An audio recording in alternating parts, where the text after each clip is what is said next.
Whew. Okay, so you really think this is going to work?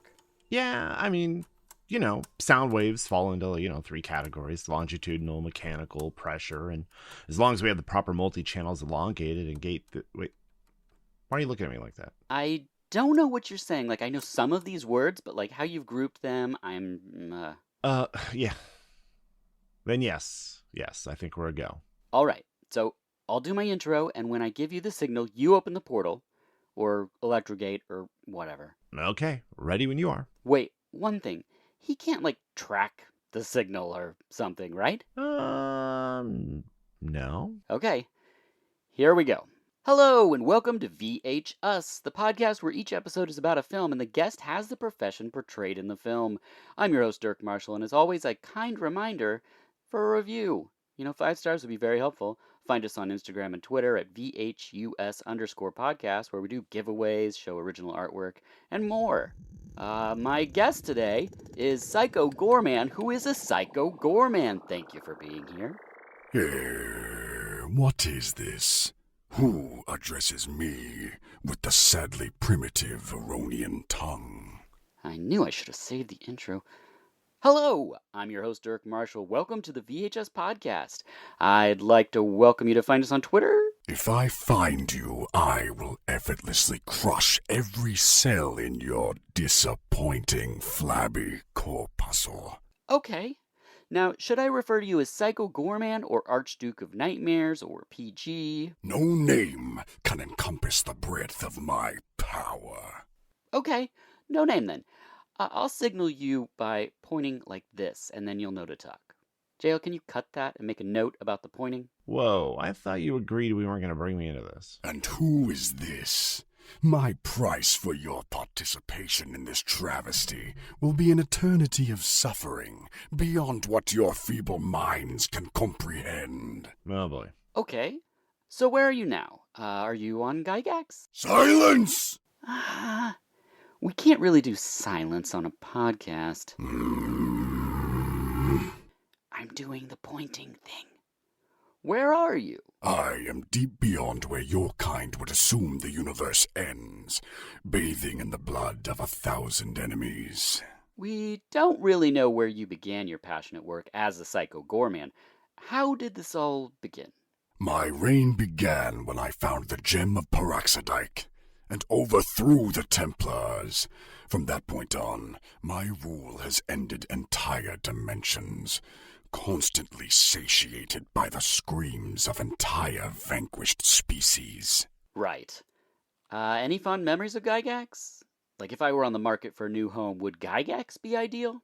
You would suffocate and possibly implode. Ugh. And then be eaten and expelled. Double ugh. And then that would be eaten by my gore sow. And what is that? A common pet here, a glorious combination of hard scales filled with 1,000 undulating poisonous spikes and acid. Okay. What do you like about being you, a Psycho Goreman? Immense power. I have done everything from eviscerate the overlords of Stontril to slaughter every Spantrox in XP 80085. What is a good day like for you? A good day, as your pathetic kind foolishly measures time, would be splintering every bone in your body one by one until you are a near lifeless puddle of your puny, helpless self. Okay. And then feed you to my gorsow. What is a bad day like for you? This, you, and him. Oh my god, why is he looking at me? Any advice for our listeners? Soon I shall decimate your entire planet by way of this very portal, thanks to you both. Okay, great. Wait, what? The earth will be scorched and the rivers will run dry, only to then run red with the blood of every man, woman, and child, and their grievous last waking thought as they join a chorus of millions of tormented souls. And that will all be thanks to you. Okay, that is bad. And the one you call JL. Oh, god damn it, Dirk. I told you this was a bad idea. Right, well, I might as well finish it. Which brings us to the final question, and it is my favorite question. PG, what are your dreams like? Basking in a burning world as I am flexing my vigorous brawn, as the sinew of my fallen enemies wag from my howling jaws, as I dance upon the entrails of wizards and kings. Oh my. Which I have done. Dirk, you've got to wrap this thing up. This has been unique. Thank you, PG, for being here. I will be there soon. Excellent. And thank you all for listening. I'm Dirk Marshall, and this has been VH Us. See you soon.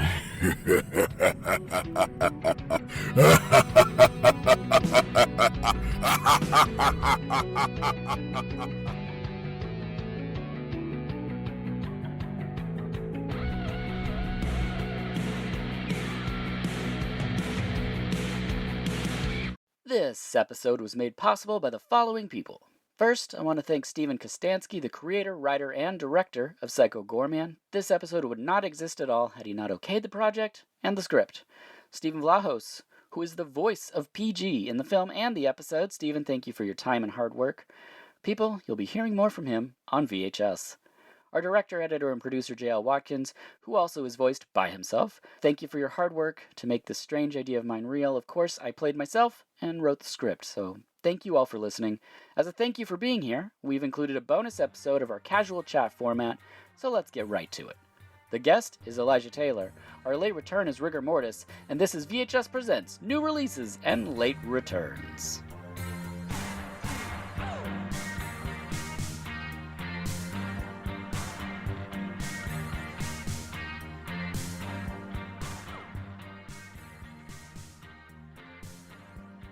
Hello, and welcome to VHS Presents New Releases and Late Returns. This is our casual chat format where we first champion what is currently bringing us joy from the realms of entertainment before making a late return to a lesser gem. I'm your host, Dirk Marshall, and I hope you'll find us on Twitter and Instagram at VHUS_podcast or on Letterboxd, where I'm Dirk Marshall, one word. My guest for this episode is one half of the Kicking and Screaming podcast, and you might recall he was on here for the Choke D episode. It's Elijah Taylor. Thank you for being here. Yeah, no, it feels like a great honor, even to be invited once, but twice? My goodness. Oh, well, that's too kind. Crossing it off my bucket list as we speak. I'm just honored to make it on the bucket list. I don't think I've ever been on one before. Oh, yeah, no, there were 3 items on the bucket list, and Okay. fortunately managed to cross all 3 of them off with just this guest appearance on this one podcast. So it's a really good day for me. Yeah. We'll get to the bottom of all of that in the course of this episode. For new listeners, would you mind breaking down what Kicking and Screaming podcast is? Oh, absolutely. Kicking and Screaming is a genre film podcast. So if you are listening to this podcast, there's a chance you may be in our target demographic. Every week, we pair a horror movie with a martial arts movie, hence the name, Kicking and Screaming. Basically, my wife and co-host is a huge horror geek. I love horror, but I'm also like a huge martial arts movie fan. This was my way to trick her into watching a ton of martial arts films, but we basically draw thematic connections between the 2 films to try to create these sort of curated double features, basically with the intention of watching and talking about a lot of rad movies, but also hoping that we can introduce folks who may be fans of one genre but not the other to more films from the other genre, because they really do complement each other really well. And not every horror fan is a kung fu movie fan and vice versa. So, we're trying to change that. Excellent. I'm a big fan of Kicking and Screaming. Still waiting on that invite. But other than that... No, we're going to have you on soon. You're like very near the top of our upcoming hopeful guest list. Ever since our producer Sam got like a real grown-up job, we have had a much harder time managing the schedule ourselves because we're not adults, essentially. I get it. It's the hardest part, I think, of doing a podcast is the scheduling of everything. It really is. It seems like it should be so much less time than it is. You're like, yeah, it takes like an hour a week to record, and then somehow it takes like 4 nights of every week. I don't get it. It's so true. It's so true. And sometimes it's like, yeah, I can do that. How's the 20th? And you're like, oh, next week. And they're like, no, next month. And you're like, oh, God, I can't even get 2 days scheduled of things. I can't even look at next month. What is happening here? Not to get too far in the weeds or pull the curtain back too much, but I absolutely did that to you. You were like, yeah, we need to have it recorded before Friday. So how's next Oh, yeah. Wednesday? And in my mind, I was like, next Friday. And then just completely flaked on you. So apologies for that. No, And thank you no. for still letting me be here.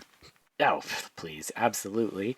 But let's just get right to it. Let's get to new releases, and we start with print. Is there anything you're currently reading? Yeah, actually, weirdly, throughout the pandemic, I say weirdly, but I think based on my sample size of close friends, this is maybe like more common than I would have expected. But I sort of regressed to just the comfort media from when I was young and everything felt normal and safe. I leaned really hard into not even necessarily just nostalgic media, but just the things that I was doing at this specific time in my life when I last felt like, I don't know, less dialed into the stressors of the world. And it took me a while to identify that that's what I was doing. But well into the pandemic, I realized that I was almost exclusively reading Japanese comics, reading like manga.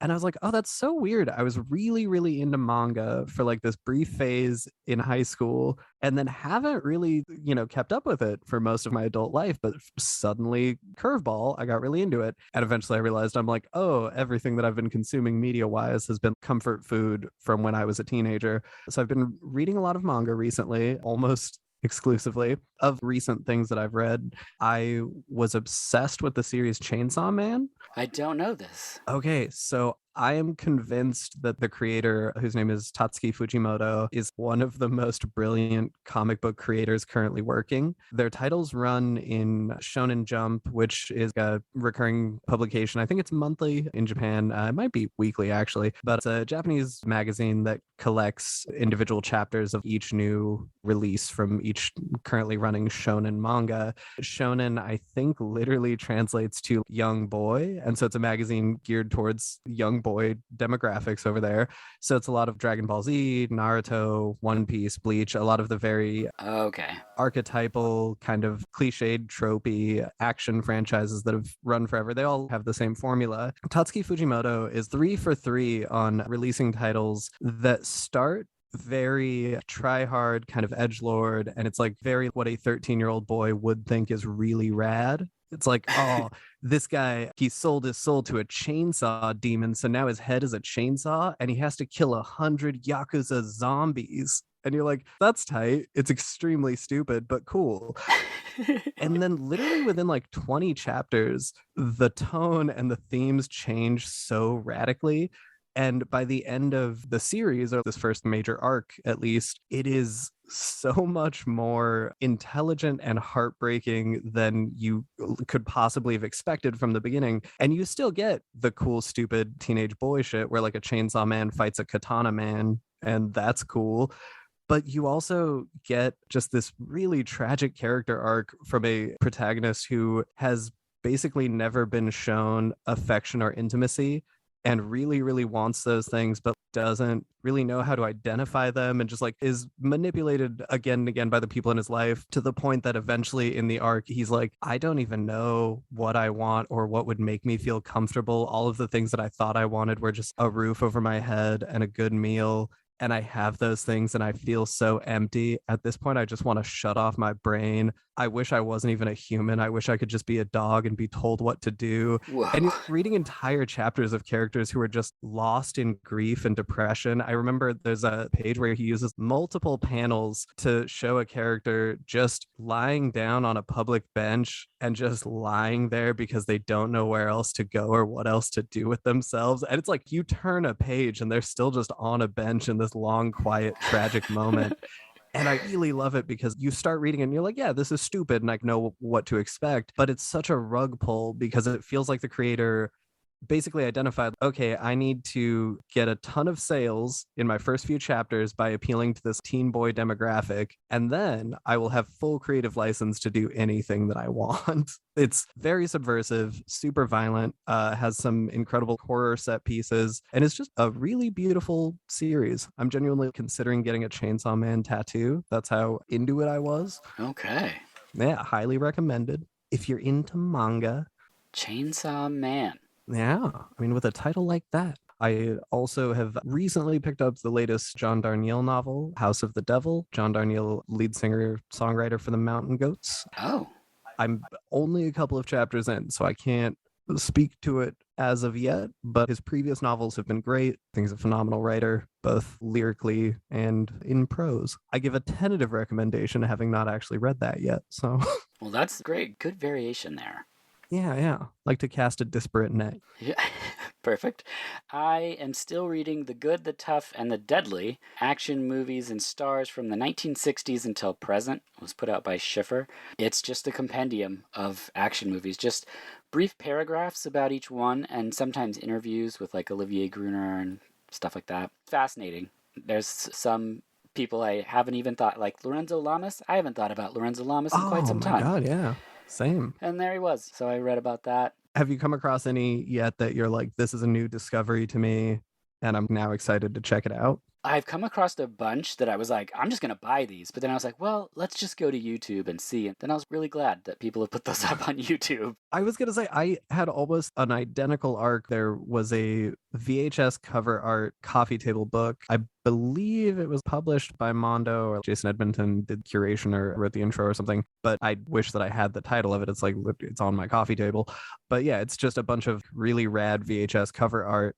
And I got the book and I would flip through and be like, oh my God, this looks so sick. I should buy it. And then I would stop myself and be like, it might be public domain and currently on YouTube in full. And 9 times out of 10 it was. Yeah, I have a book. I don't know if it's the one you're talking about, called VHS Video Cover Art. It's by the same company, Schiffer, that put out this. I can't see the author from here, but it's what started this whole podcast is because my friend JL gave it to me, and then I was just like, oh my gosh, I felt like I'd returned to my childhood home, having grown up in a video store, and then I realized like, oh, well, this stuff means like a lot to me.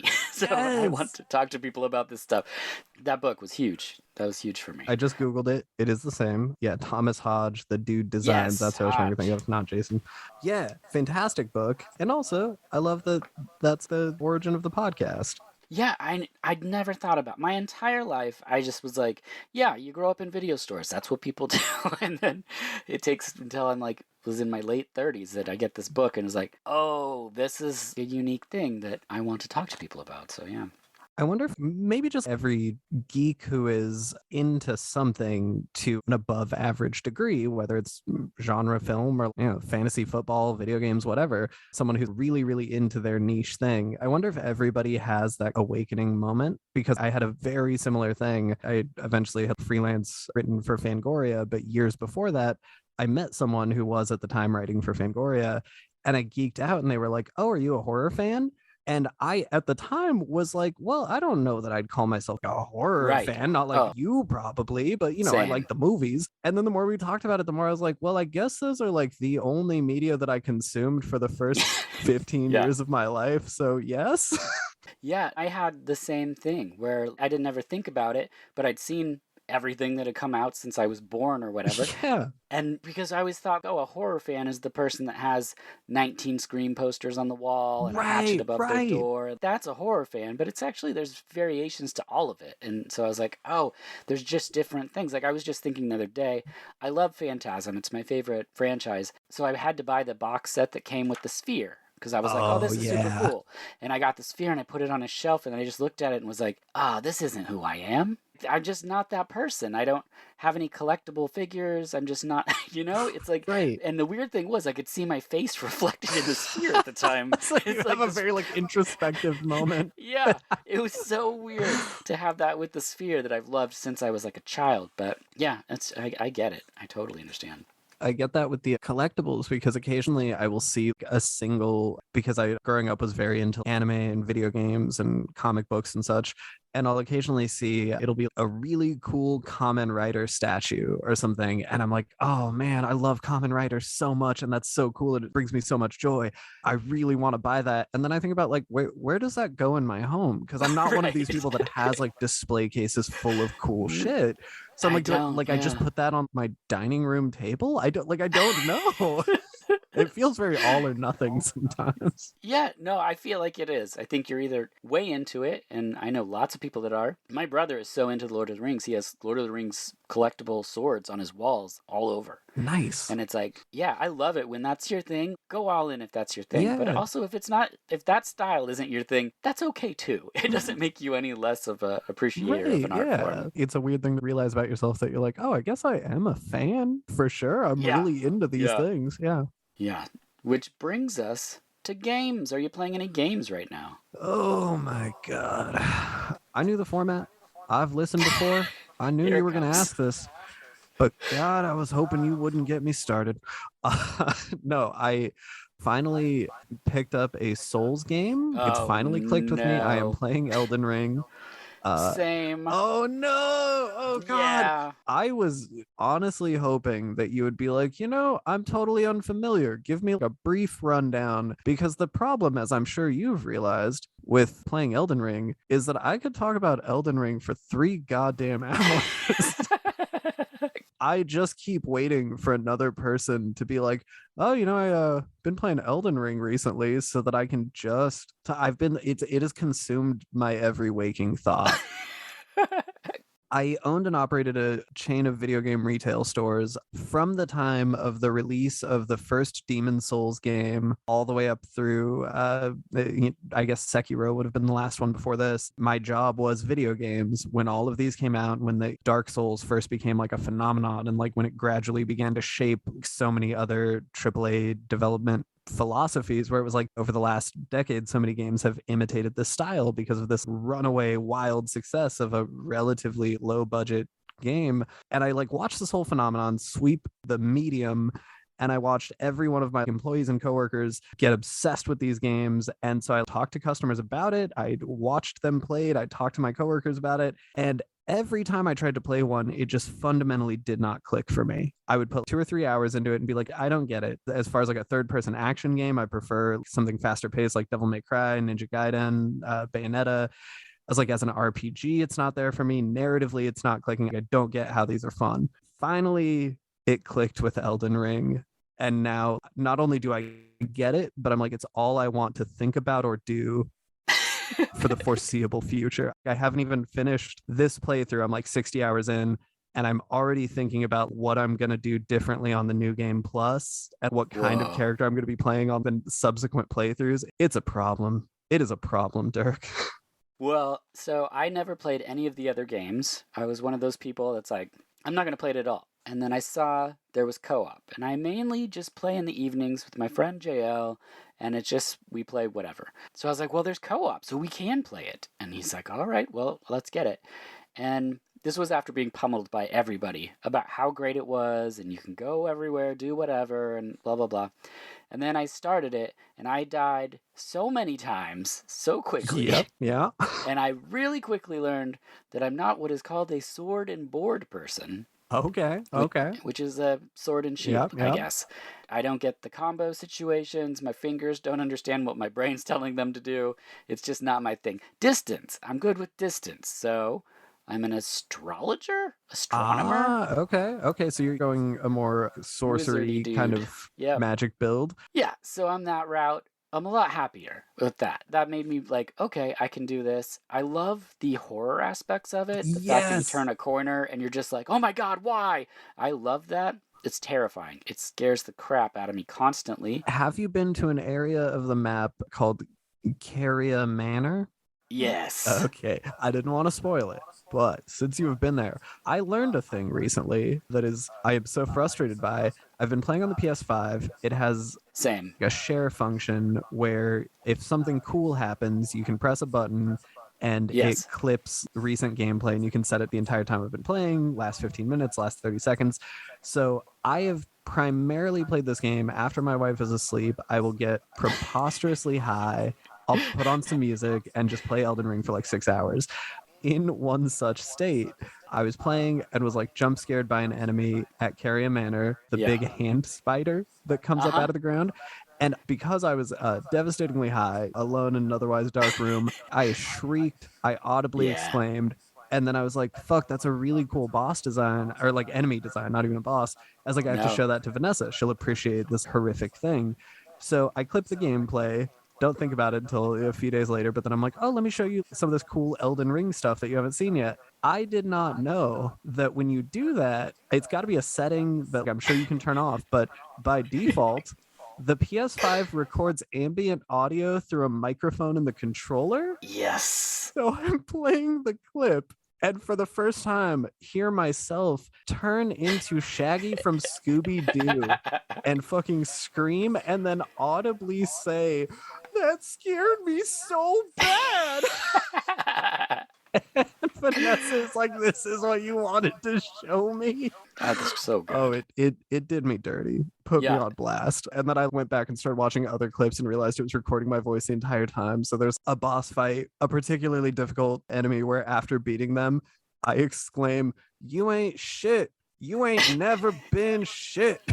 It's just there's like now upwards of like 20 minutes of this that I've realized I've done to myself. That's so good. Yeah, because you can only play together in dungeons or small sections of the game. I mean, you can play in the open world, but you can't ride your horse. So if you're going to go explore, you have to separate gameplay.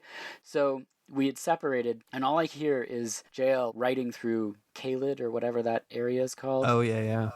Yeah, it's all red and just hell. Caelid is and rough. He's just like, oh my god, dogs with dinosaur bodies. Like he's just like screaming horrific things he's encountering.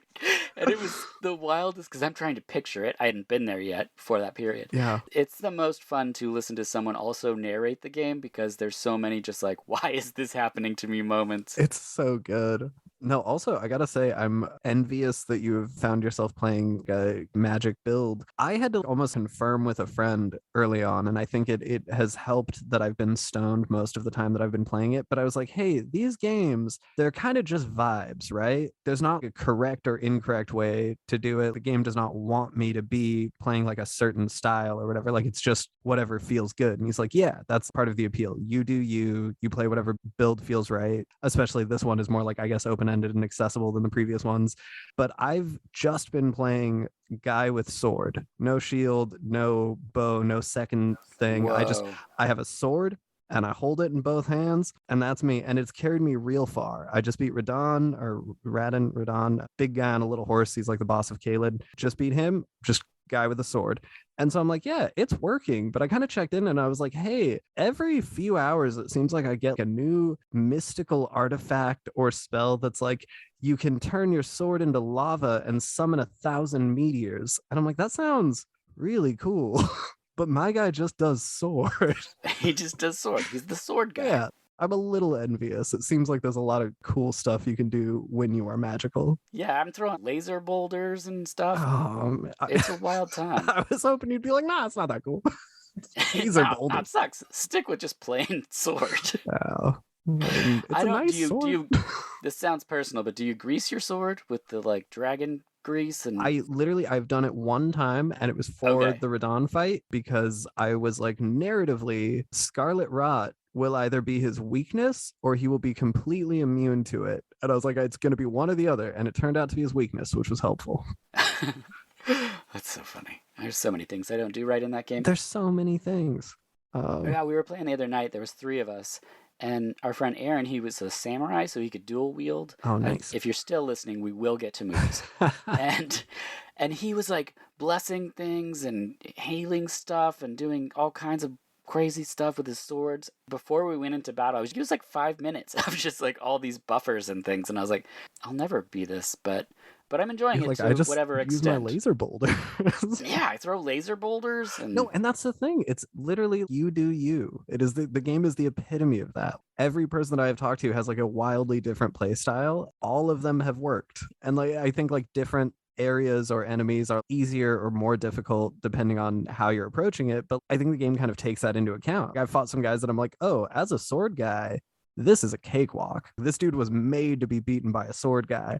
And then there's enemies that teleport around and shoot arrows at you. And I'm like, sword guy's having a tough time. This is not a good day to be a sword guy. But yeah. Have you been to the Bestial something or other? oh my God. Yeah. That place it's a rough place. So there's a dragon on a bridge, and I encountered it the way I would probably really encounter one. I just kind of rode up close to him, and then when he got mad, I went and hid. And you're like, oh, no.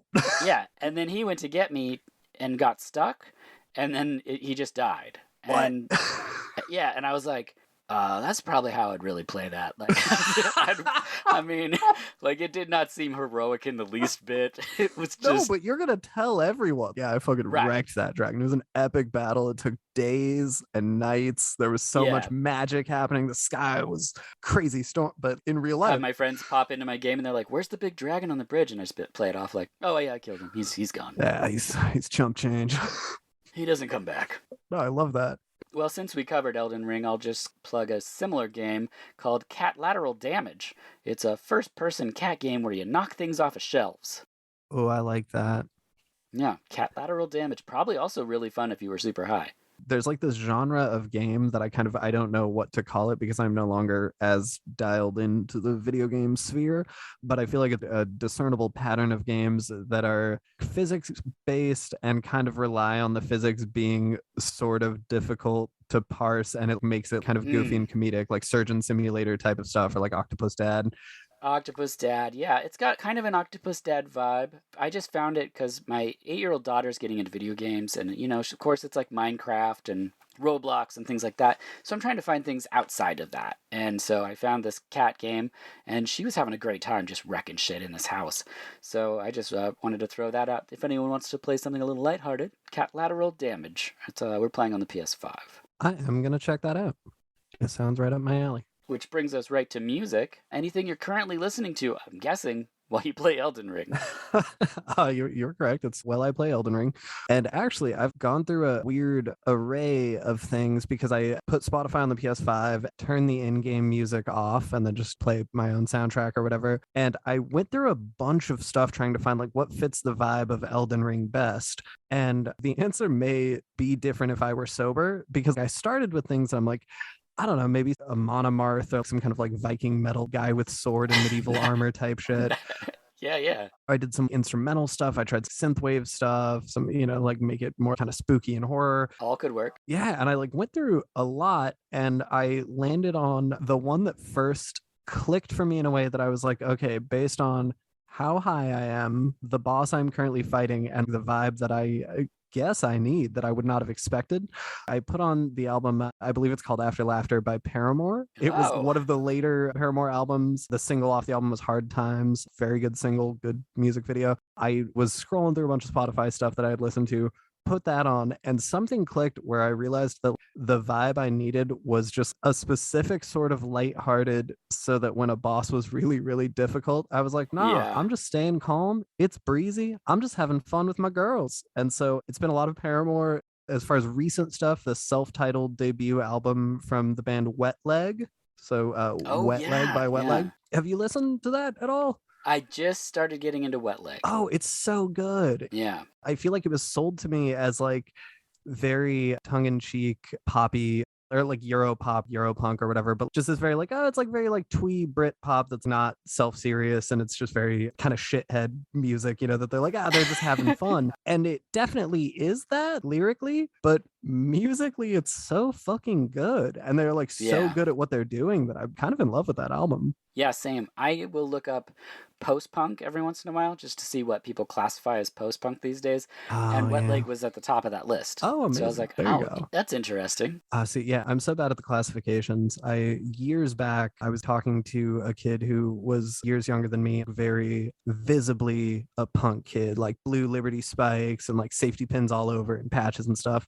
And I, at the time, I think was like a server at a restaurant that had a pretty strict dress and appearance code. So I just had natural brown hair that was short and just wore a collared shirt and slacks or whatever. And I was chatting with him and was like, yeah, I used to be like very, very into the local punk scene. This was out in Denver. And I'm like, oh yeah, do you still go to like such and such venue? Do they still do shows here ever since like this place closed down? I don't know what the scene is like. And he's like, oh wow, like I never would have guessed aesthetically that was you. And I tried to explain, well, yeah, I looked like you when I was a teenager. And then I started getting jobs that wouldn't let me look like you. So I just have to dress like this now. And he was like, oh, I get it. So you're post-hardcore. And I was like, I don't know. Am I? Is that a thing? I'm just, dude, I don't know. If there's anything we've touched on today, is that you can have multiple interests. That kid is the horror person that has a house that's full of collectibles, only they don't have their own house yet, so they're just wearing it all. Yeah, no, exactly. That's the punk guy where he's like, this is all the accoutrements, right? I think that's part of it, man. I think that a lot of my younger years were this, it's that ongoing malleable thing where you're trying to find your identity and carve out a space for yourself that feels sort of unique to you. And I think when you're young, there's this drive to be much louder about that. And I think for me, at least, it came from a place of rawness and insecurity where I'm like, oh, if I'm into this, I got to make it my thing and make it very clear that I'm into this so that people know that like, that's who I am. That's my identity. That's what I'm about. And I think eventually you just kind of like settle on whatever myriad of things actually make up who you are as a person. Right. And there is the stuff that you're still loud about, but you hone in on it. And it might be cool, spiky hair and patches and safety pins for the rest of your life. And that's rad. But you might be like, okay, I don't need to be as vocal about that. I know that that's still a part of my identity, but I'm going to be a little louder about this stuff now. Yeah, the thing I really like about the growing old thing, definitely when I was a teenager, I was all over the board. It was mad hysteria. It was craziness. The other day, my daughter decided that she wants to bleach the bottom of her hair and dye it blue because she saw her friend did that. And she thinks that's the only option of hair color or dyeing that you can do to hair. Okay. And I was like, oh, here. And I just opened a drawer of 90s Dirk and I was like, here's blonde, here's leopard spots, here's purple, here's crazy bangs and the back is spiked up. I don't know what you call that. She was just like, what is this? I'm like, yeah, man, I've lived a life, Like, oh, that's and then so as you get older, my favorite thing is to see people and we're older, we dress differently or whatever, or maybe we don't, but you can see a tattoo and be like, you were into roller derby in 1995. Like, I just love, there's specifics that you just get and you're like, that's so cool. Because, at some point, you were in your 20s, and I was thinking about this, maybe 10 years ago, about the average age of someone now that was seeing the dead Kennedys in 1977. Oh, wow, and I was like, they're fucking grandparents, man. They were, so punk. And their grandparents, that's just, that evolution it's wild. I absolutely think it's great. We have no kids yet, but we are planning to adopt in the not too distant future. And so it's a thing that's only recently to me started to become more real and concrete and apparent because many other times in the past in my life, I would not have assumed that I would ever be stable and healthy enough to want to raise a child and think that was a good idea. But now that it's the thing that I'm thinking about, I'm like, oh man, there's going to be a point in that kid's life where they learn these things about me from when I was younger. And that's so cool, but also kind of terrifying and mind blowing to me. And so just hearing that anecdote of look, this is when I was a wild punk kid and my hair looked like this. That's such a fun thing to get to share with the next generation of a kid that's like, whoa. Yeah, I mean, and you can choose what to share. Of course, yeah. I was like, here's a picture where I have bleached tips, the roots are black, I have red, some kind of eyeliner makeup around my eyes, my shirt is vinyl pleather, and I'm DJing, and, she's just going to be like, oh, wow, look at that, that's cool. I don't have to tell her it was an S&M party that only paid me an absinthe. I can leave details out. It was a respectable joint. They gave me a paycheck of U.S. currency. Exactly. I was playing pop music for people who were doing the jitterbug. Exactly. They don't know. Everything was in black and white then. Yeah, exactly. Oh, man. Okay, music-wise, I got Brain Waltz Era. That's one word, Brain Waltz Era. They just put out a new album called It's Same. It basically sounds like early Autechre, early Warp Records, super chill instrumental electronic music. I really like it for if I ever have to write. It's just a great thing to put on that doesn't impede in thoughts. No vocals popping in there. Do you think it would be good background music for, just hypothetically, if someone was high and playing Elden Ring? I mean, I would say yes. Yes. Just because it's super chill and it definitely has a vibe, and because it's electronic music, heavily produced, it's going to sound pretty good if you're high. Nice. I'm into that. And then Placebo just put out a new album called Never Let Me Go. I was a huge Placebo fan in my ruckus years of my 20s, which was also when they were in their ruckus years, so it was a great soundtrack. New album's pretty fun. And then Crows put out an album called Beware Believers, kind of lo-fi, post-punk, garage rock type of stuff. Very fun. Very enjoyable. I've been kind of getting into that vibe lately because my wife bought us tickets to see Bauhaus in a couple months. Oh, that's fun. Yeah. What does a Bauhaus show look like as adult parents? How rowdy are you going to get? How hard are you going to party? Oh, well, we have 2 sets of grandparents that can take our daughter anytime we need to get too crazy, so... Oh, okay, nice. Yeah, so we don't have to take her. My daughter is on the fence about going to see Placebo for her first concert in September, so we'll see how that goes. I did say I would take her, and she's like, I don't know. And I was like, okay, I get it. We'll see how it goes. But yeah, I mean, we'll go to shows, and we recently just flew to New York to see David Byrne play on Broadway. How was that was that? super fun. Yeah. It was amazing. It was ridiculous. But we were there just for 2 nights, and then we just came back, and our daughter got to hang out with the grandparents in a hot tub. So it's, best of both worlds. Yeah, that's a win-win. Yeah. Television, anything episodic you're watching lately? Yes. I just burned through Our Flag Means Death, the HBO Max original my pirate gosh. series with Taika Waititi. I've been meaning to watch this. Oh my God, please watch it. I won't say much because I don't want to spoil anything. I don't know how much you've heard or seen about it. There were huge character arcs and narrative things about it that I knew nothing about going into it. So things came as very cool surprises for me that I was like, oh, I did not expect that to be the trajectory of this narrative. And as soon as it was, I was so sold. We have our wonderful horror and martial arts podcast, which I highly recommend. But outside of that, I don't currently have a platform for talking about media that I love regularly. I think even just socially, I don't always have that lately because I work remotely and just don't see people as much as I used to. So I've not gotten a chance to gush about this specific scene in the show that did a thing that was immediately significant to me in terms of an overall landscape of television kind of thing. That for me, if I had seen this at a certain time in my life, it would have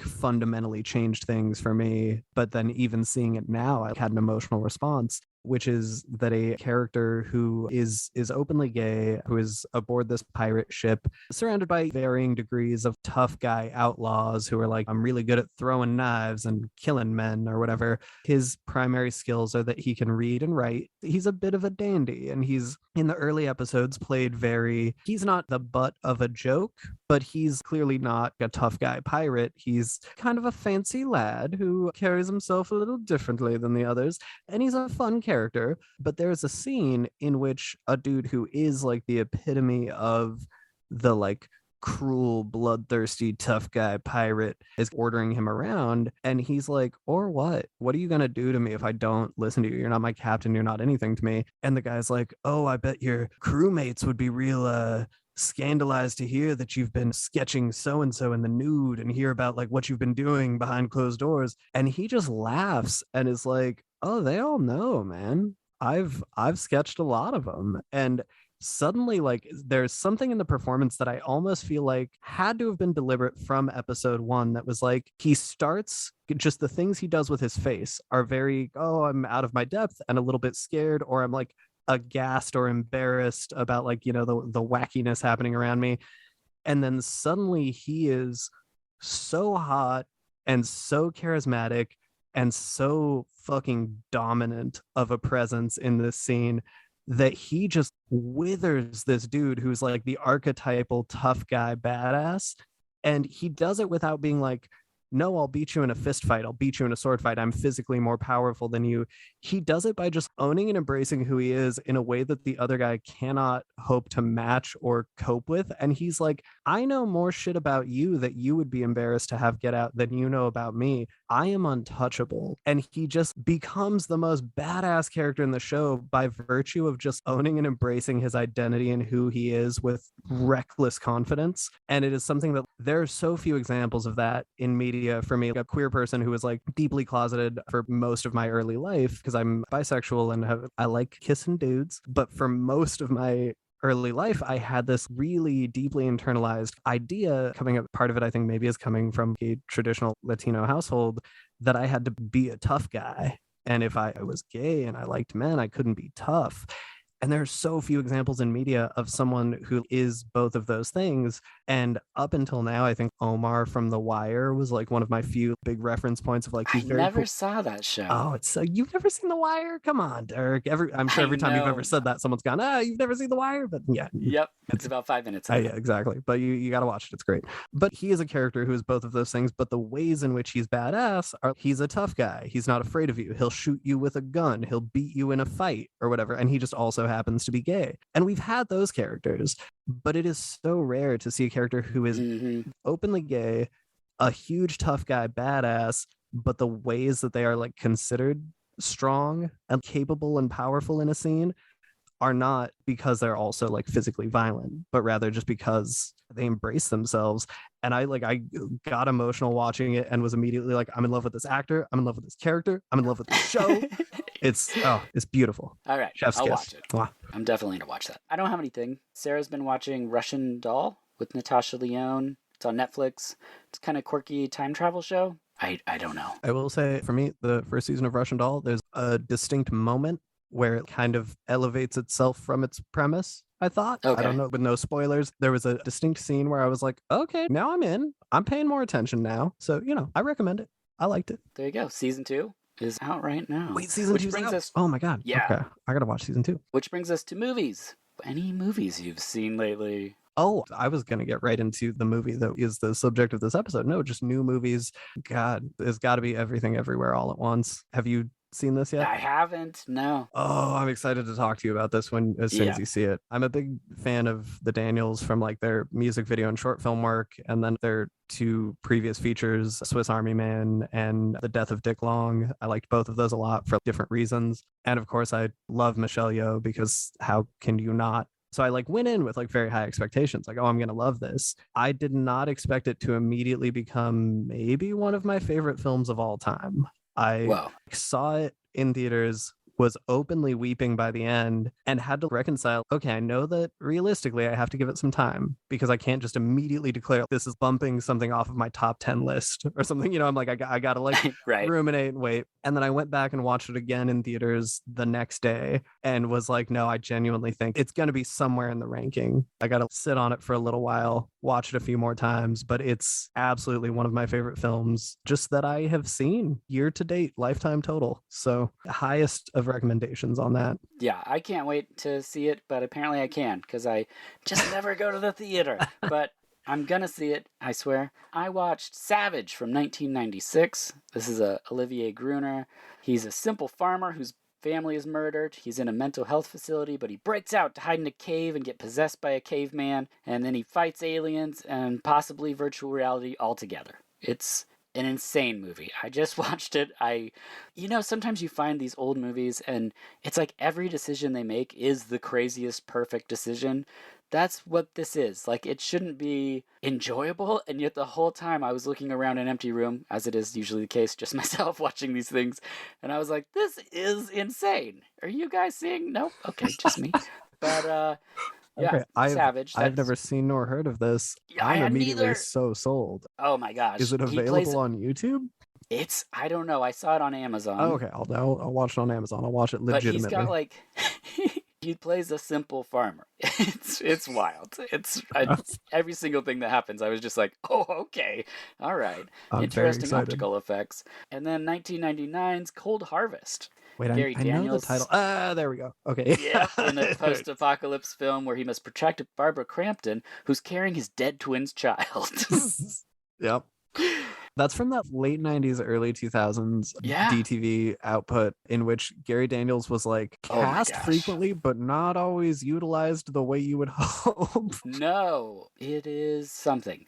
The best part about it is that it's the apocalyptic times, but they decided to set dress things like it's the Old West, so they have like weird distressed wood Yeah. painted where you're just like, I can see this too closely. Like this should have stayed on VHS. Just that grain. We should not have upgraded it in any way. So I watched that. It was fun. Oh, And then I just wanted to mention that I watched all 9 Texas Chainsaw Massacre movies and ranked them with Matt Bledsoe on Film Feast podcast. So if you want to hear that, I've made a couple people angry on Twitter already. So enjoy that. that's fantastic. I'm gonna listen, and I almost want to ask you for your official ranking right now, but I think it would be better for me to organically learn it by listening and then react aloud in an otherwise empty room and say, "Are you guys hearing this?" Yep, exactly. Or to say, "Yes, I agree. Someone's finally saying what we're all thinking." I'm excited to see which way it goes. Well, the thing is, it's a personal ranking, so we each did our own version, which I think is better than worst to best or anything Yeah, like that. absolutely. It's just we all have our favorites, and why they're our favorites can be a myriad of different reasons. And so I think that's wonderful. How that offends people, I'll never understand. But, that's some people just can't stand people not liking the thing they like, and that's just the way the cookie crumbles, I guess. That's true. Which brings us to our late return, which is Rigor Mortis from 2013. The synopsis is a public housing tenement is plunged into a dark storm of supernatural chaos. It's streaming on Amazon or Hiya. I can't tell because I have both. I believe Hiya, it is also bizarrely available on the Peacock app, but only the What? English dub. Yeah. Oh, I haven't seen the English dub. I had not either until I first thought that it was only currently available on Peacock. And I was like, okay, weird pull, but I guess that's the version that I'm watching. Double checked about 10 minutes in because I was like, I don't know if I can do this dub. Something that I will say for the English dub is that it feels, with no shade to any of like the actors or production company that handled it, but it feels like whoever was in charge of localizing it may have been a studio that primarily handled 90s anime dubs and not necessarily films, because immediately it's like the dialogue is identical to the subtitled version, but the opening lines are so much more like, never thought I'd end up in a shithole like this. All right. I'm getting tired of smiling. And it's so much pulpier in a really weird way that was kind of fun, but just very 90s pulp. Yeah. Yeah, very different tone, very different vibe. Before we get into the who and the wow of it all, what is your history with Rigor Mortis or the source material that it's stemming from? The source material, quite a bit of fondness and familiarity, both for the Mr. Vampire films, Encounters of the Spooky Kind, the films that some of the actors in Rigor Mortis are known from, but also I think just a lot of Category 3 Hong Kong, like supernatural horror stuff that I think all inspired this. I adore so many of these films, and years and years back went down this rabbit hole of when I had learned about this Hong Kong rating system where a Category 3 film was equivalent to an NC-17 or like X rating or whatever, and it was like, oh, that's all really out there, super bloody, insane stuff. I was like, cool, I'm gonna watch every Cat 3 film that I can get my hands on. Loved so much of it, found a lot of it. Okay, now I get that this is just objectively in bad taste. Adore a lot of those films, and of course the martial arts aspect of many of them. Grew up with some, got deeply into others in like my early to mid 20s. Shockingly, Rigor Mortis itself, this was a first time view for me. Whoa. Yes, I've been aware of the film. I was like following it from early in the production when it was announced, and I was like, oh my God, star-studded lineup. I'm over the moon for this cast. Love everything that it's purporting to do. But I think from those early announcements, had a very particular idea in my head of what it was probably going to look like. And so when I saw the first trailer for it, I was a little like, that's not totally what I was expecting based on where it's claiming to be coming from and like what its source material and inspiration is. But I was like, okay, curious. And then the first couple of people that I talked to who had seen early, maybe festival screenings of it, had really, really like viciously negative things to say about it. And it was people that I like largely trust. But I will say in retrospect, they were people that I trust to speak on martial arts films. And this is not that. So I was like, oh, I don't know. It doesn't quite look like what I was hoping for. And then heard some really negative feedback. And I was like, you know what? I'll put it on the list, but it's not going to be priority because I don't want to watch it and be disappointed for this thing that I was really excited about. And then it just kind of slipped by until this opportunity to revisit. And I gotta say, I fucking loved it. I thought it was great. See, this is exactly why I wanted to have you on, Elijah, to talk about this, because I knew that you knew the Mr. Vampire stuff. And, yes, you have this love for these specific genres in here. So here's what happened for me. So I saw Mr. Vampire 2, maybe 3, when I was pretty young. And I thought it was super cool, completely forgot about it, right?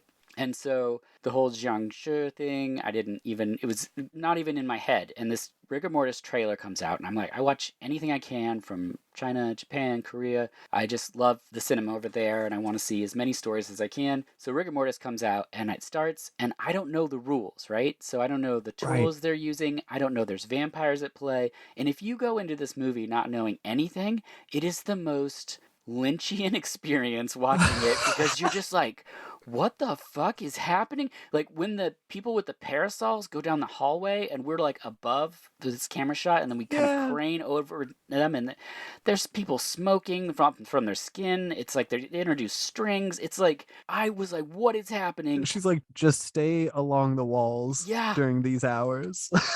And they'll pass you by. The first time he jumps, I was like, oh my God. It's like warped my brain back to Mr. Vampire. And then when I looked it up, I went on a podcast called Screen Rant talking about this movie because the importance of what Mr. Vampire did and how it solidified an entire genre, it's huge. But then Rigor Mortis is like a throwback to all of that. And only it's not just like a straight up, like you said, it's not a karate film. It's more of a horror type of thing. But it's like the fact that he brought all those people back, I'm a sucker for it. It's why I love Phantasm so much. And then there's self-referential things like Chin Sui Ho playing essentially an old washed up horror actor. Yeah, well, and I think he's playing a character named Chin Sui Ho. Yes, I think yes. he's not playing himself, obviously, but Right. an alternate universe version of himself. Which, by the way, I had to look it up. He is 50 years old, I believe. Yeah, at the it's time of filming. crazy. He looks phenomenal. So good.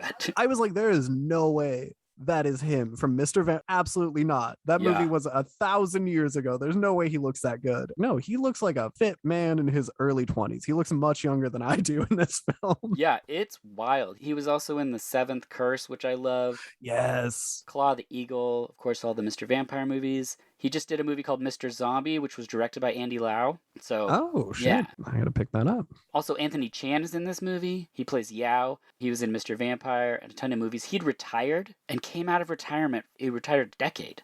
Came out to play this character. And he's so cool in this movie. I can see why. It is a character that you come out of retirement for because he is so dope in this movie. Yeah, he is awesome. Also, Fat Chung plays Gao. He was in Mr. Vampire 2, Righting Wrongs, and Ghost Killer. We got Richard Ng, who was in Yes, Madam, Mr. Vampire 3, and Nocturnal Demon. He was in Encounters of the Spooky Kind as well, right? Yes, yeah. Yeah. And then Billy Lau, who plays the cook, was in the Mr. Vampire series, Police Story 2, and he's still going. And of course, Kara Wee. Yes. We can't ever pass an opportunity to talk about Kara Wee in this house.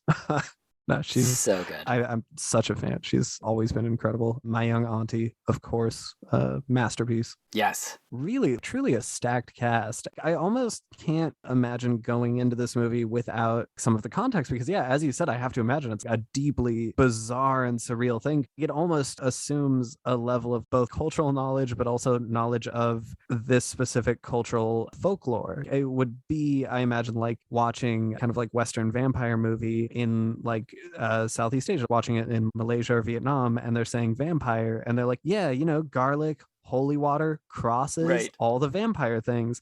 And a Malaysian vampire is like a floating head with guts hanging below it. And you're like, that's not a Penanggalan. Like, what are they talking about? I would imagine it's like a similar thing in the inverse. I'm very like, oh, every new character and actor that shows up, I'm like, oh, hell yes, it's so Right. cool to see them here. But it is also a wildly surreal and bizarre film that is visually so intense. I Yes. feel. Oh my gosh. Yeah, because it's like this man moves into an apartment complex, and the next thing we see is he's going to hang himself. And then there's all this flash of his family. There's blood everywhere. Then he's hanging himself, and a body rises up out from a sheet on the floor, and it's like leaking black stuff. And then there's a full-on possession type of thing. There's so much awesome... Which is such a cool scene because it possesses him while he is dangling from the noose, and his Yes. body contorts in the air in all these really bizarre It's ways. so cool. Then the guy busts in, our super cool dude, and he breaks up the whole possession thing. And then the actor guy just vomits black stuff all over the floor for so long. And then my favorite thing is how he's still vain and he's trying to pick his sunglasses up and put them back on.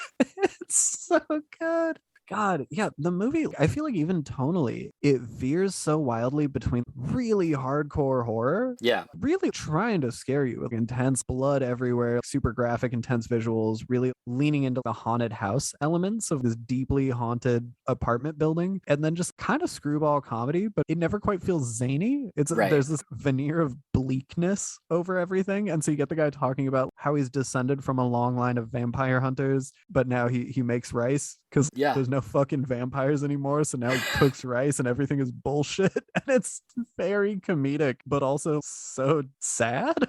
Yeah, and he also talks about how rice is used to fight vampires, which is, from a Westerner standpoint, you're like, wait, what? How is this? Like, I just went right to the internet and I was like, I need to know all the tools. I need to know what's going on. I know none of these rules. Yeah. I mean, not to jump around too much, but there's the trap that he uses in the climactic. Oh my God. I don't know final, what's happening, but I love it. Yeah, and it's like it's got all the characters and symbols for like different elements on it of wood, earth, fire, metal, and he has to plug his hand into these little blood spikes that like drain his blood to power it, but it starts twisting his arm and so it's gnarly. super grotesque. Oh, I love it. Yeah. And yeah, I have no idea what the fuck that trap is. I have no reference point for that, even from having watched these other films. In my head, I'm like, it's been a while, but do they turn into, they make mud and then fire and metal so while crazy. it rips your arm off? It's so crazy. The part where the old guy is tricked by, I guess, dead children to slip down the stairs. Yeah. And his neck breaks and they make a big effort to show the neck bone going out of the side of his neck. It's gnarly. It is so gnarly. There's like the huge bulging vertebra in the front of his neck. And it's so good. And then the lady goes to the dark magic dude and he makes this mask that looks like it's made out of coins and stuff, and he's got it hanging on his face and he has to stay in the dirt. It's just like, I just didn't know what was happening. I was just like, I love everything that's happening. Yes, and something that I love about it, they're in this apartment building that is so viciously, dementedly, outrageously haunted. Yes. The lead is like, oh yeah, this room is super possessed. It's what is it, like the apartment 2442 or something. It's like been empty forever. It's like local legend. The mother and child who were renting that unit now sleep in the little security office because the security guard pities them, and they're homeless because their house is too haunted, and it's haunted by like these twin ghosts, and you eventually get their backstory, and it's very tragic and brutal and not in the best taste, but it's really rough. Again, yeah, reminiscent of the Cat 3 stuff. But you get the twin ghosts and you're like, okay, so that's the origin of like this building being haunted. But no, there are so many goddamn ghosts in this building on this land. There's also the son of a long lineage of vampire hunters who casually lives there and is just like, yeah, I don't know, man, there's ghosts all over. You got to just make peace with it. And then there's also the dark magic guy. So you have a good sorcerer and an evil sorcerer, and they're all just chilling in this one apartment that is so dense with the supernatural. Yeah. It's so crazy. No, I really love it. And I do think that if you are in the specific niche of fan that has seen all of these preceding films, there's so much to love here in terms of being referential and homage, but also taking a lot of these very old tropes that were at the time done on like a shoestring budget with practical effects and were very, very campy, you know? And it's like, oh yeah, the hopping vampire is objectively a less intimidating vampire than even just the standard stock Western, like, yeah, he has sharp teeth and he bites you. Right. The hopping one is always kind of goofy. And then they take great pains, and it's a very sleek looking film. It's very visually gorgeous. The effects are great. And so it seems like they, spend a lot of money and a lot of effort to make it scary, to be like, oh no, the hopping vampire is fucking terrifying. It jumps on the ceiling like a primal animal and lunges at you. Well, they added bass to it too. So when he does hop, it's like this like thud where you're like, yeah, that's way creepier than just a little scuffing sound. Yeah, you're like, no, he's gonna hurl his body at me like a wild beast and then drain all my blood, and that's frightening. And his fingernails split at one point where I was like, ugh. Oh yeah, that's a good. You get the little close up of them splitting vertically. Yeah. There's so much in this that takes these things that have not probably ever been scary in the way that they are presented historically in these films, and it makes it like, no, this is horror. These are things to be frightened of. There's a reason these are folktales and urban legends. I love that aspect of it, but I do do want to believe, I have no way to hold this perspective, but I want to believe that if you go into it without any of that context, totally blank, and you take it for just a batshit haunted house story where they're just Yeah. in the most haunted apartment in the world, you're gonna have a good time. Yeah, that's what I'm saying. That's exactly how I saw it the first time.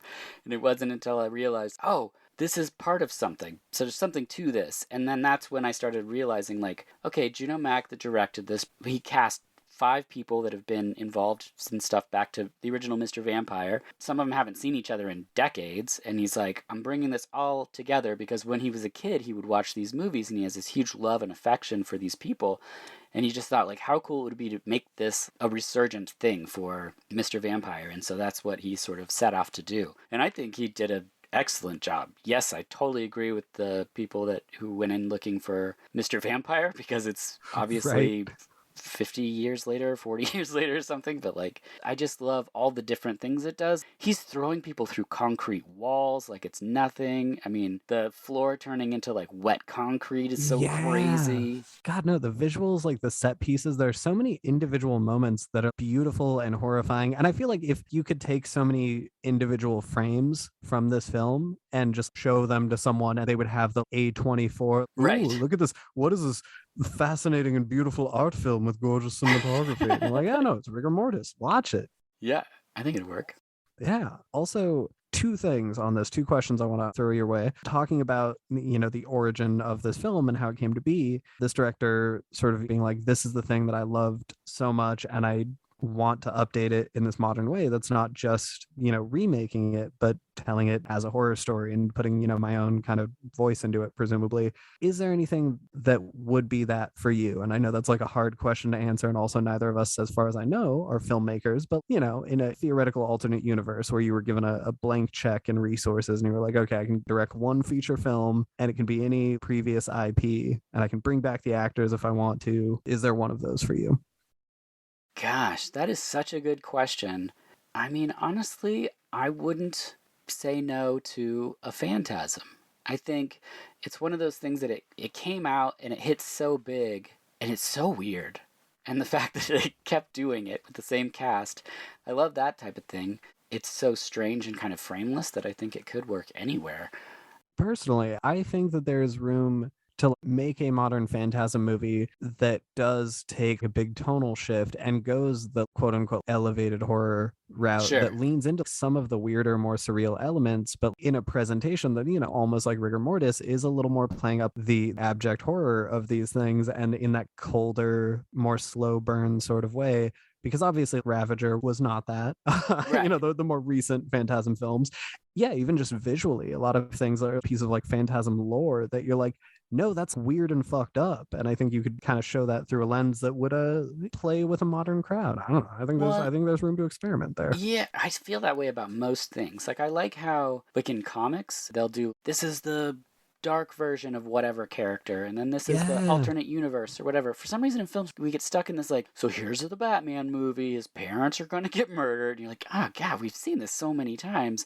And then they just go, well, we got to make it grittier. But, like, that doesn't happen with Ghostbusters. How cool would it be to see a horror Ghostbusters? Yes. God, that would rule. Right? Yeah. It would be amazing. Such high stakes because you really think they're going to die. God, also, yeah, as soon as you say horror Ghostbusters, I'm immediately like, yeah, I have like 15 ideas off the top of my head. Like, it's right there. Yeah. Well, when I was a kid and saw it, the librarian was terrifying. Like, Right. It scared the shit out of me when she goes, raw. I was like, that never left my brain, ever, after I saw that. Yeah. I think that's true for a lot of people. There were like elements of actual horror in in the first one. So I think that would be super interesting too. People always get caught up on cast and everything. Even if we did do the Phantasm, it doesn't have to be the tall man. Right. The tall man could have just been in charge of that department, that area. We could go to a different part of the States and have a different thing that's the shape that could be whatever. I think people always get stuck on this, well, it's got to look like this. And it's like, well, not really. I mean, that's the thing I liked about the Texas Chainsaw Massacre 2003 one, was it's just an updated kind of version of that doesn't get too bogged down. And that's what, rigor mortis absolutely doesn't do. There's no hand-holding that happens in this movie where it's like, hey, these are the rules at play. No, it's just like, quick, get some string. We need to tie up these 2 banshees and lock them in a cabinet. I'm like, what? as it's happening, where he makes himself bleed, he cuts his thumb or something, or Yes. like pricks his thumb, and then puts blood on the thread, and then starts wrapping the ghost. And you're just kind of like in real time, like, all right, I guess Yeah. blood thread can hold a ghost. I've Yes. learned this. You're just like, all right, I have enough clues from context to be like, that's the move. That's Yeah. his proton pack. It's his proton pack. It's string and glutinous rice. Who knew? Yeah. So that's all you need. You know, Oh they my were gosh, this overthinking it. this is the gritty version of Ghostbusters that I wanted. Wait, you're right. It was right in front of us. Oh my gosh, that makes a lot of sense. I also love in this movie where we find out eventually that the dark magic guy does find the man who fell down the stairs and then just threw him down the stairs further. Just fucking dropped him, which I do love as a payoff, because when they cut back to his body after having fallen down the stairs, there's blood everywhere and his head is destroyed. And I was like, that impact was a little much. Yeah. For a dude rolling down the stairs. And then they play out the rest of the scene. It's like he took him up several floors and then dropped him straight down. Straight down.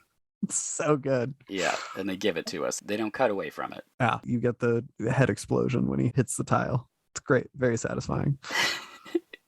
My other question, this one's much more broad, but there was something you were saying earlier. You were talking about the Gary Daniels Barbara Crampton movie and saying Cold like, Harvest. yeah, and you're like, this is kind of too HD for what this is. This would have looked better with the film grain of a fuzzy VHS tape, presumably on a YouTube upload somewhere. Yes.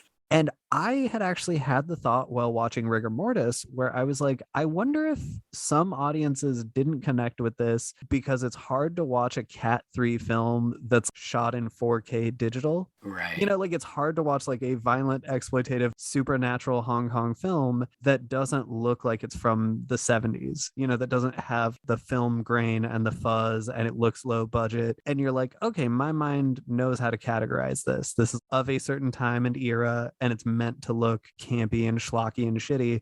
When it looks super slick and high budget, I feel like there's this weird dissonance where it's like the visual language of that is like, no, this doesn't look like the movie that it actually is. I was genuinely kind of wondering if you put a filter over this and made it look like a 70s supernatural Hong Kong film, would certain audiences who were more familiar with those tropes and that visual language have resonated more with it?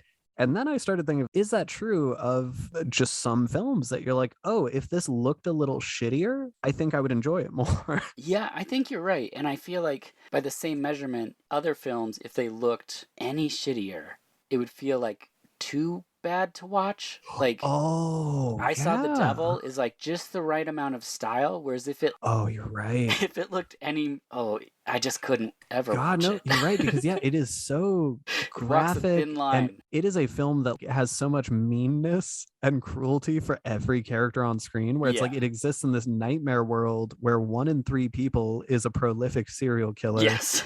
And it is such a dark movie, but because Ji-Woon Kim has such an incredible aesthetic and is so sleek and such a technically perfect director, you're like, hell yeah, this is a great revenge ride. I'm on board. But you're right. I think if it looked 5% less cinematic and beautiful, that would be a hard movie to watch. Yeah, I think completely. Have you ever watched the making of that film? Ooh, I have not. It is fascinating because he's such a chill director, and then he has, I can't remember his name right now, the fight choreographer, but as they walk through the choreography between the two, the lead and the villain. Yeah, it's Byung-Hun Lee and Choi Min-sik, I believe. Yes. Yeah.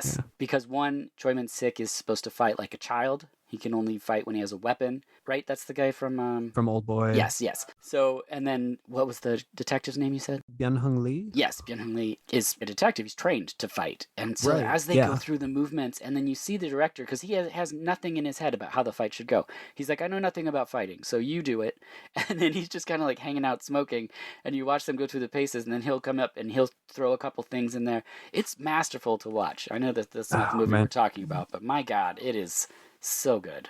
I do want to watch that. I am a huge fan of his work, and I actually had the opportunity to interview him at a film festival years back. What? and it was fantastic. It was through a translator, and I got very lucky. He wasn't doing interviews, but I was close personal friends with the person who was translating for him for the duration of the festival. And I'm like, you got to get me in there. I had 5, maybe 10 minutes, and he was doing a press tour for, I believe, Age of Shadows. It was kind of a political thriller, and it's like not my favorite of his because it's a little bit less genre, but it does have like an incredible, super tense scene on a train that's like worth watching for that scene. But he was very much in press tour mode and was giving very like stock answers that you could imagine were the things he'd been repeating to every member of the press in South Korea. He just seemed tired and jet lagged and was very just like, I really hope this film does a good job of showing blah, blah, blah. And I asked a question that was about him moving from different genres and covering a lot of disparate styles of action and stuff. And I referenced Ban Chi Kwang, which was his first feature that was about pro wrestling. Oh, yes. Yeah, the Foul King. So he mentions that in the King of I Saw the Devil, and he's like, I know nothing about wrestling, because I think he has the same choreographer for this. Nice. Yeah, and he was like, I know nothing about it, but I'm going to make this movie, and I have someone who knows something about it. And I was just like, I love the way this guy works, but I'm sorry, go on. No, and I referenced that, and I'm like, even pro wrestling, and he kind of lit up and got more animated, and then he was like, hey, can I smoke in here? And they're like, no, it's a theater. He's like, all right, cool, heard. And then I think he just kind of clocked, oh, you've watched my shit. Like, you actually care. You're not the other dozen journalists that are asking me the 15 questions I ask everybody. And he kind of went over time before he had to run off to probably introduce a film or whatever. But he leaned in and was like, oh yeah, so when I'm working on this, and just got very into it. And it was such a cool moment. I was so stoked. That's so great. I mean, anytime you can break out of that routine of like, here's the same questions that you have to answer every time. And it's like, some people, it's just a job. They're like, who am I talking to? Why do I have to ask them? I don't know. And you actually get someone that's like, I've seen your work. Like, I'm like, dude, I begged for this interview. Yeah. Oh, it's great. Oh, that's so good. Which brings us to final thoughts, I guess, on the film. I was going to say, do we want to talk about the ending, or do we want to leave that spoiler free for anyone who might go watch after listening to this? If you haven't seen it by this point in the episode, pause it and go watch the movie, because we're about to talk about the end. There it is. All right. So what do you think about the ending? What are your feelings on it? Well, anytime you have someone get impaled pretty quickly, I'm pretty excited about it. Nice. But no, the twist of rigor mortis. Yeah. That he has in fact been hallucinating the events of the entire film, dangling from this apartment in presumably the moments before rigor mortis set in. Yeah. I feel like in 99% of instances in which a feature film, after demanding 90 minutes or more of your time on a story, then reveals none of it happened. Even in the universe of this fictitious narrative, this was fiction and none of it happened. I feel like 99% of the time I'm like, fuck you, when it's, it was a dream, or it was all a dying man's hallucination. Yeah. This is the one instance, maybe the only instance, in which I'm like, it actively improves the film. Yes. No, I completely agree. Yeah. 100%. Because every moment of it that doesn't clock, you're like, I don't know the rules for this. The internal logic feels like kind of back and forth. I'm not sure. It feels sort of surreal and dreamlike. Why are there a good sorcerer and evil sorcerer living in the same building? It's like, oh no, it's because this tragic, washed up actor hanged himself. This was what his mind created in his final moments. And perhaps even more tragically, even though he was tying the noose, thinking about his son, his estranged son, his ex, and thinking about the mistakes he'd made, as the chemical is flooding his brain and he's having his end of life hallucinatory experience, he just sees tropes from the old movies he was in. Yes. But so much like darker and more horrific, and I love that so much. Well, and I feel like that's why his name is his name. Yes. What they're saying, what Juno Mock was doing with this, with the other writer, sorry, I should have his name right here, is a commentary on when he dies, he's going to see his biggest successes, which was Mr. Vampire. I genuinely love that. And then you get the extra sad little beat at the end where they bring someone in to identify his body, and it's his son, who is a grown ass man. And you're like, oh, the last time he talked to him was when he was a child. Yeah. Yep. Oh, I loved it, man. I was so glad that you gave me the pretext and excuse to be like, okay, I'm finally sitting down and watching Rigor Mortis, because I'm absolutely going to rewatch it. It rules. I'm so happy because I love it, and I've never met another person that's watched it, despite me going around telling people, hey, watch this movie, and everyone's like, sure. And I'm like, but there's something really here. You could watch it not knowing anything and be like, whoa, this was wild. You can also know the history of Mr. Vampire and still think it's really crazy. And just visually, it's really awesome. It should have terrible effects, and I think it's really great. Very inventive. I still don't know what the parasol people were all about, and I love that. It's phenomenal. I will join you in recommending it to everyone and likely having a very low success rate of getting people to actually watch it. Also, I think maybe my final thought on it, very scattershot, but it does do something that I've been just pleading with anyone who will listen is like, no, this is a good idea that more things should do. I always talk about the intersection of martial arts and horror as genres and what is appealing about both of them. And obviously, you know, we have a whole podcast about it. But I have been arguing for maybe decades at this point that so many horror movies could easily inject a very good fight scene if they wanted to, and it would not feel like out of place. It would not be shoehorned in. It would not break up the tone or make things less frightening. You can absolutely build fear and tension in a fight scene. In a slasher movie, when you have a character confronting the killer and struggling against them or whatever, choreography is never at the top of the production's mind, where it's like, we can put a fight scene here. It's like, no, I don't know, just knock him over or whatever. And I always feel like it's this huge missed opportunity to just put more into your film. And I really love that Rigor Mortis is a straight up haunted house movie. And then it ends with a pretty brutal knockdown, drag out fight between a supernaturally charged hero and a vampire. And it doesn't break the tone. It doesn't feel like, oh, I'm no longer watching the same supernatural horror. It's like, yeah, no, they got to fight. It's what they got to do. I love it. Yeah, I totally agree.